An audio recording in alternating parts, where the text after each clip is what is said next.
आप सबका बहुत बहुत स्वागत है। और आज हम पढ़ने वाले हैं, जैसा कि आपको हेडिंग दिख रहा है, टेंसेस को आज हम पढ़ेंगे। और ये जो टेंस हम पढ़ने वाले हैं वो क्लास 9th और 10th दोनों क्लासेस के लिए ही है।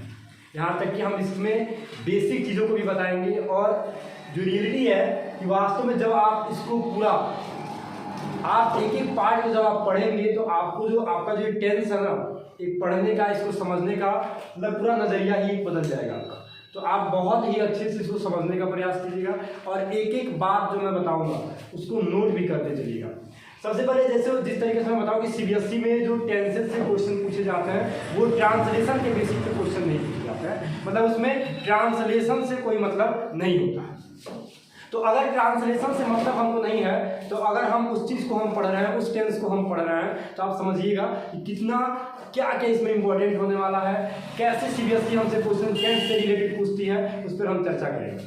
तो सबसे पहले आपको जो जानना वो ये है कि जो इसके सेक्शन है वो 3 है। प्रेजेंट, जो सेकेंड पार्ट है हमारा वो हो गया पास्ट, और जो थर्ड होगा वो होगा हमारा फ्यूचर। अब ये 3 चीज हमारा इसका सेक्शन है। अब जो इसके सब सेक्शन होते हैं किसी भी टेंस के, जो सब सेक्शन होते हैं हमारे, वो कौन कौन से होते हैं बेटा? इंडेफिनिट, कॉन्टिन्यूअस, परफेक्ट और परफेक्ट कॉन्टिन्यूअस। तो ये होता है हमारा सब सेक्शन। किसी भी टेंस का सब सेक्शन होता है। मतलब सेक्शन क्या है उसका? जो मेन पार्ट है प्रेजेंट, पास्ट, फ्यूचर, और जो उसके सब सेक्शन होते हैं वो होते हैं इंडेफिनिट, कॉन्टिन्यूअस, परफेक्ट और परफेक्ट कॉन्टिन्यूअस। मतलब हमको ट्रांसलेशन का इसमें नहीं पढ़ना कि वह घर जाता है इसका ट्रांसलेशन क्या होगा, वह घर जा रहा है इसका ट्रांसलेशन क्या होगा, ऐसा हमको कुछ नहीं पढ़ना है। हमको बस इतना पढ़ना है कि सीबीएसई किस तरीके से क्वेश्चन पूछेगा और उसका जवाब हम कैसे देंगे, वो तरीका क्या है। अब देखना जरा, जो बोर्ड हमसे क्वेश्चन पूछता है टेंस टाइप का, वो टेंस से या तो गैप फिलिंग क्वेश्चन पूछ सकता है, जैसा कि आपको पता है कि सिलेबस भी हमारा ये है, गैप फिलिंग, या फिर वो एमसीक्यू के फॉर्म में वो क्वेश्चन पूछ सकता है। तो अगर हम या फिर एक चीज और जान लेना, ट्रांसफॉर्मेशन भी होता है। तो ट्रांसफॉर्मेशन में मैं बता दूंगा आपको कैसे क्वेश्चन पूछे जाते हैं और कितना इंपॉर्टेंट है ट्रांसफॉर्मेशन। अगर इन 3 चीज़ों के बारे में अगर हमसे सीबीएसई क्वेश्चन पूछ रहा तो आप उसका क्या मतलब समझोगे और किस तरीके से इस पूरे के पूरे टेंस को समझने का प्रयास करोगे, उसको मैं बताने वाला हूँ। जो सबसे इंपॉर्टेंट बात वो ये है कि हमको किसी भी सब सेक्शन के लिए उसकी हेल्पिंग वर्ब और मेन वर्ब को जानना जरूरी है कि किस टेंस में कौन सा हेल्पिंग वर्ब है, उसके साथ कौन सा मेन वर्ब अप्लाई होने वाला है, ये भी हमको जानना है। समझ में आ रहा है? तो इन सारी बातों पर हम चर्चा करेंगे। आप एक एक चीज को नोट करते चलिएगा, एक एक चीज को समझते चलिएगा। समझ में आ रहा है आपको? अब ये जो हमारा पार्ट है इसको आपको इसको नोट करने की जरूरत नहीं है, आपको इसको याद करना है। टेंसेस के 3 पार्ट, प्रेजेंट, पास्ट, फ्यूचर, और जो इसके सब सेक्शन हमको पढ़ना है इंडेफिनिट, कॉन्टिन्यूअस, परफेक्ट और परफेक्ट कॉन्टिन्यूअस हमको पढ़ना है। तो मैं इसको रेज करता हूँ। अब देखिए जो पहला पार्ट है हमारा प्रेजेंट टेंस, इसके बारे में हम पढ़ेंगे और इसके इंडेफिनिट के बारे में सबसे पहले पढ़ेंगे। देखना, जो प्रेजेंट इंडेफिनिट होता है, जिसको हम सिंपल इंडेफिनिट भी बोलते हैं, इससे जो क्वेश्चन हमारा आने वाला होता है वो कैसे आता है। और सबसे पहले आपको ये समझना पड़ेगा कि प्रेजेंट इंडेफिनिट जो है वो इंट्रोड्यूस क्या करता है। प्रेजेंट इंडेफिनिट बताता क्या है, प्रेजेंट इंडेफिनिट इंडिकेट क्या करता है,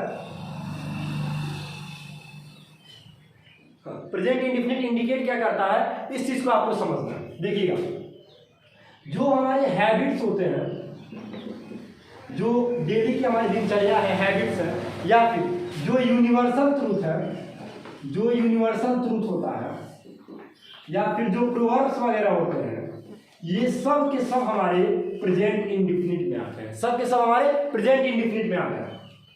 और ये जो भी इनको शो करता है ये प्रेजेंट इंडेफिनिट शो करता है, चाहे वो हैबिट्स हो गया, यूनिवर्सल ट्रूथ हो गया, या फिर प्रोवर्ब्स हो गया। तो अगर देखो तो इसका सबसे पहले हेल्पिंग वर्ब जान लो कि हेल्पिंग वर्ब क्या कहता है। तो सिंपल प्रेजेंट इंडेफिनिट का जो हेल्पिंग वर्ब होता है वो होता है बेटा वर्ब का डू और डज। देखो ये होता है इसकी हेल्पिंग। जो मेन वर्ब अप्लाई किया जाता है वो होता है फर्स्ट फॉर्म एस और ई एस। और ये एस और ई एस क्या होता है? हमेशा हर एक टेंस में नहीं यूज होगा। ये एस और एस सिर्फ और सिर्फ अफर्मेटिव सेंटेंस में ही यूज किया जाता है। वर्ब के साथ एस और एस सिर्फ अफर्मेटिव सेंटेंस में यूज किया जाएगा। जो इसका नेगेटिव फॉर्म होगा, जो इसका नेगेटिव होता है, इसमें सिर्फ मेन वर्ब का फर्स्ट फॉर्म ही यूज होता है विदाउट एस और एस। समझ में आ रहा है? थोड़ा ये जो इलाका है जहाँ पे मैं पढ़ा रहा हूँ, थोड़ा सा बहुत यहाँ पर आप बोल सकते हो कि हैबिचुअल लोग हैं, आना जाना लगा रहता है, तो सॉरी इसके लिए। दोबारा मैं पढ़ाता हूँ कि जो प्रेजेंट इंडेफिनिट का जो हेल्पिंग वर्ब है बेटा, वो होता है डू और डज, और जो इसका मेन वर्ब होता है वो होता है वर्ब का फर्स्ट फॉर्म के साथ एस और एस अप्लाई किया जाता है। केवल और केवल अफर्मेटिव में जो है एस और एस होता है, नेगेटिव में सिर्फ वर्ब का फर्स्ट फॉर्म है, एस और एस उसका नहीं होता। समझ में आ रहा है कि नहीं आ रहा? चलिए अब इस बात पे हम थोड़ा सा फोकस करेंगे कि ये प्रेजेंट इंडेफिनिट से क्वेश्चन बन सकता है क्या? बिल्कुल बन सकता है। क्वेश्चन कैसे आ जाएगा हमारा? जैसे मान लो क्वेश्चन आ गया, सबसे पहले आप इसको नोट कर लो, इसके बाद मैं क्वेश्चन बताऊंगा तो आपको समझ में आएगा। आपके पास 10 सेकंड का टाइम है, इसको नोट भी कर लीजिए या फिर इसका स्क्रीनशॉट भी आप ले सकते हो।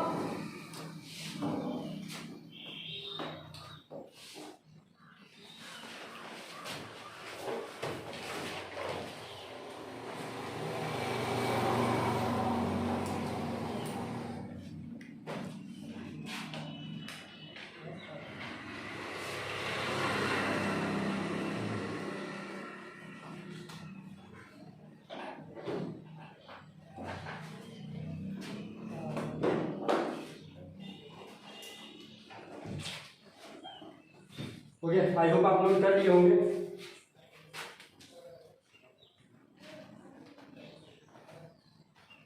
हो गया? चलो ठीक है, इरेज करना है, इरेज करना है, चलो ठीक है।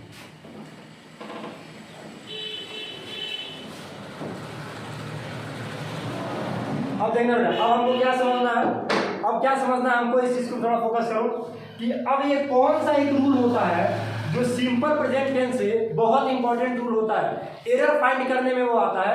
अब देखिएगा वो कौन सा वो रूल है। एक रूल होता है हमारा, इसको रूल नंबर हम 1 लिखेंगे, साथ में हम रूल भी पढ़ते चलेंगे। रूल क्या कहता है?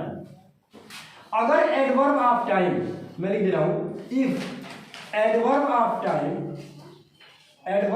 टाइम इज गिवन, अगर एडवर्ब ऑफ टाइम दिया है इन the form of such as always, never, ठीक है, occasionally,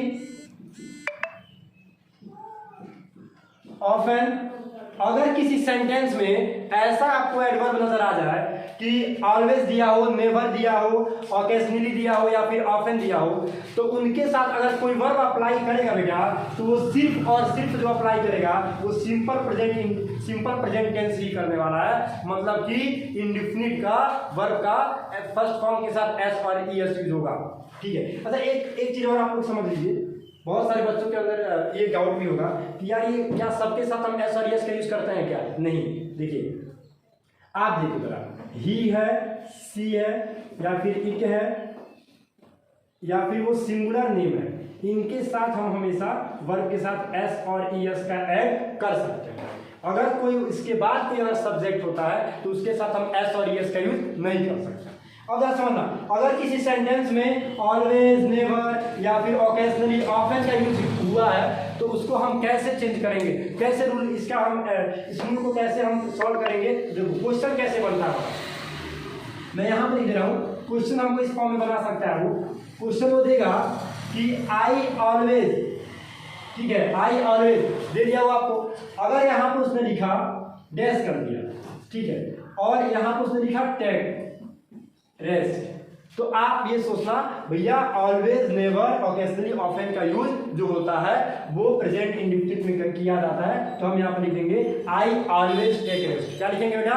I always take rest का हम यूज करेंगे। समझ में आ रहा है? ये मीनिंग है। जैसे उसने लिखा सी नेवर, समझ रहा है? यहाँ पर उसने लिखा टेल अलाइव, यहाँ पे हम क्या यूज करेंगे, क्या यूज करेंगे यहाँ पे? समझ रहा है? सी नेवर टेल्स अ लाई। समझ में आ रहा है कि यार ये चीज आपको जानना है, मतलब कि ये रूल बहुत इंपॉर्टेंट है कि if adverb of time is given in the form of always, never, occasionally, often, so we use, यहाँ पे कॉमा करके लिखिएगा, we use simple present tense. क्या यूज करेंगे बेटा? सिंपल प्रेजेंट टेंस का यूज हम करेंगे। समझ में आ रहा है आप लोगों को?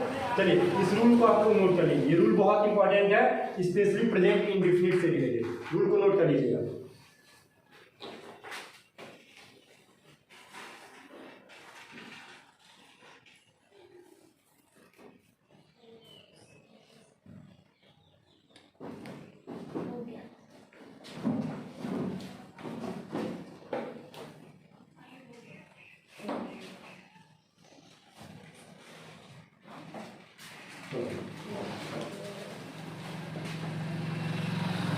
इरेज करता है इसको।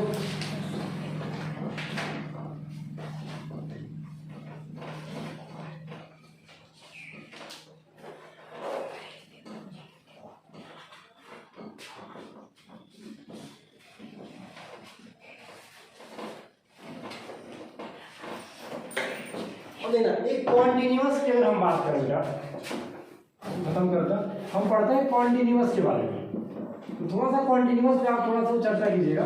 कॉन्टिन्यूअस से अगर एरर क्वेश्चन देता है तो सबसे पहले तो आपको जो बेसिक चीज जानना है उसको जान लो। हेल्पिंग वर्ब आपको सबसे पहले जानना है, तो हेल्पिंग वर्ब है हमारा इज, एम और आर, ये हमारा हो गया हेल्पिंग वर्ब।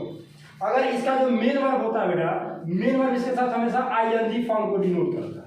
मतलब अच्छा आपको पता है आईएनजी फॉर्म को एक और नाम दिया जाता है, इसको हम बोलते हैं प्रेजेंट पार्टिसिपल। क्या बोला जाता है? प्रेजेंट पार्टिसिपल भी बोला जाता है। तो अगर ये हमारे के साथ प्रेजेंट पार्टिसिपल को ऐड करता है तो कॉन्टिन्यूअस है। अब देखना एक सबसे बड़ा जो एरर फाइंड करने में आता है, पता है आपको क्या आता है? आप जरा ये बताइए, कभी भी एक एक्सेप्शन है, ये रूल भी कहता है, ये रूल है आपका कि जो सेंस ऑफ ह्यूमर्स होता है, जो फीलिंग्स होती हैं, जैसे हम कहते हैं हियर, नो, समझना मेरी बात को, जो मैं पॉइंट बता रहा हूँ, हियर हो गया, नो हो गया, या फिर फील हो गया, या फिर स्मेल हो गया, या फिर बिलीव हो गया, ऐसे कुछ वर्ड्स हैं जो इंपॉर्टेंट वर्ड है, उनका जब भी हम यूज करते हैं इनके साथ कभी भी हम आईएनजी फॉर्म को डिनोट नहीं कर सकते हैं। तो ये इसीलिए मैं इसको कॉन्टिन्यूअस में बता रहा हूँ, इनके साथ कभी भी आईएनजी फॉर्म लग ही नहीं सकता है। जैसे सी हो गया, इनके साथ भी कभी भी आईएनजी फॉर्म नहीं रख सकता है, तो हम क्या लिखेंगे? They do not follow ING, मतलब ये आईएनजी फॉर्म को कभी फॉलो ही नहीं करते हैं। क्या यूज करते हैं? We use simple present tense. समझ में आ रहा है? इनके साथ हमेशा सिंपल प्रेजेंट टेंस का यूज करते हैं। मतलब आपको अगर कहीं क्वेश्चन दिखता है, अगर वहां पे लिखा हो आपको क्वेश्चन में कि आई एम नोइंग यू, क्या लिख दिया? आई एम नोइंग यू, ये सेंटेंस सही है क्या? नहीं, ये सेंटेंस पूरी की पूरी क्या है? ये सेंटेंस हमारा गलत हो जाएगा, ये सेंटेंस हमारा गलत है। सही क्या होगा? सही होगा आई नो यू। क्या होगा सही बेटा? I know you. समझ में आ रहा ना? मतलब इनके साथ hear, know, feel, smell, believe, see, समझ में आ रहा है? इनके साथ कभी भी आईएनजी फॉर्म नहीं लग सकता है, और अगर आपको क्वेश्चन में दिया जा रहा है तो बिल्कुल ही वो गलत है। समझ में आ रहा है? तो अभी हमने क्या पढ़ा है? दो रूल पढ़ा है, और दोनों ही हम किससे पढ़े हैं? प्रेजेंट टेंस से रिलेटेड पढ़ा है। इंडेफिनिट था और उसमें कॉन्टिन्यूअस का पार्ट था। समझ में आ रहा है? अगर आपको कोई भी रूल इसमें से आई होप आपको समझ में आ गया होगा, और बहुत अच्छे से समझ में आया होगा, और आप इस पे क्वेश्चन लगाइए, ढूंढ के इस पे क्वेश्चन लगाइए। अगर किसी क्वेश्चन में आपको डाउट हो रहा है तो कमेंट बॉक्स में बताइए कि सर ये क्वेश्चन हमको समझ में नहीं आ रहा है। समझ में आ रहा है? उसके बाद कल हम पढ़ते हैं, अगले वीडियो में हम बताएंगे आपको परफेक्ट और परफेक्ट कॉन्टिन्यूअस के बारे में, और उससे जो रिलेटेड रूल्स हैं उसके बारे में। रूल बहुत इंपॉर्टेंट है आपके लिए, रूल तो विशेष फोकस करिएगा। समझ में आ रहा है? और जब पढ़ाई बेटा मन से किया करो। समझ में आ रहा है? क्वेश्चन वगैरह पूछा करो, पढ़ाई मन से करोगे तो फ्यूचर ब्राइट होगा। समझ में आ रहा है ना? और अगर कोई क्वेश्चन फंस रहा है तो आप बिल्कुल कमेंट बॉक्स में पूछिए, एक क्वेश्चन का जवाब दिया जाएगा, लेकिन आप पढ़ोगे, क्योंकि पेरेंट्स आपके बहुत ज़्यादा आपके एक्सपेक्टेशन लगाए हुए हैं। आप बहुत आशाएं हैं आपसे कि आप पढ़िएगा, मन लगा के पढ़िएगा, अच्छा आपका रिजल्ट आएगा। जब पढ़ाई बहुत इंपॉर्टेंट चीज़ है, तो आप बिल्कुल पढ़िए। और स्पेशली मैं क्लास 10th के लिए बात बोलना चाहता हूँ बेटा, कि क्लास 10th है ये, आपके पास 7 to 8 मंथ बचा हुआ है। कुछ भी जो भी लाइफ में आपको, जो भी पढ़ाई में आपको डिस्ट्रैक्ट करने वाली चीज़ें हैं, उनको दूर करो और सिर्फ पढ़ाई से मतलब रखिए बेटा। समझ में आ रहा है? Thank you. इसको नोट कर लीजिएगा और बढ़िया से इसको समझने का प्रयास भी कीजिएगा।